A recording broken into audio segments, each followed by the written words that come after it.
বলিউডে জাহ্নবী কাপুর নামটা শুনলেই একসঙ্গে আসে গ্ল্যামার, সাফল্য আর বিতর্কের গল্প। কিংবদন্তি অভিনেত্রী শ্রীদেবী ও প্রযোজক বনি কাপুরের মেয়ে হিসেবে জন্ম থেকে আলোচনার কেন্দ্রে ছিলেন তিনি। তবে গত ৮ বছরে শুধুমাত্র স্টার কিড পরিচয় নয়, নিজের কাজ এবং নানা বিতর্কের কারণে বারবার শিরোনাম হয়েছে জাহ্নবী। সম্প্রতি নতুন করে আলোচনায় এসেছে তার আসল সিনেমা পেতনি। ছবির কিছু পোস্টার ও প্রচারণামূলক দৃশ্য প্রকাশের পর সামাজিক যোগাযোগ মাধ্যমে শুরু হয় তুমুল আলোচনা। অনেকের অভিযোগ, চরিত্রের গভীরতার চেয়ে জাহ্নবীর গ্ল্যামারকে বেশি গুরুত্ব দেওয়া হয়েছে। বিতর্ক এতটাই বাড়ে যে পরে নির্মাতারা কিছু দৃশ্য সম্পাদনার ঘোষণা দেন। তবে জাহ্নবীর জীবনের সবচেয়ে বড় বিতর্ক সম্ভবত নেপোটিজম বা স্বজনপ্রীতি।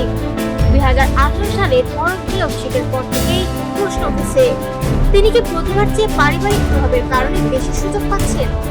বিশেষ করে সুশান্ত সিং রাজপুতের মৃত্যুর পর এই বিতর্ক আরো তীব্র হয়। যদিও জাহ্নবীর দাবি সুযোগ পাওয়া সহজ হতে পারে, কিন্তু দর্শকের ভালোবাসা অর্জন করা কখনোই সহজ নয়। শুধু ক্যারিয়ার নয়, ব্যক্তিগত জীবনও তাকে রেখেছে আলোচনায়। ব্যবসায়ী শিক্ষক পাহাড়িয়ার সঙ্গে সম্পর্কের প্রয়োজন বহুদিনের।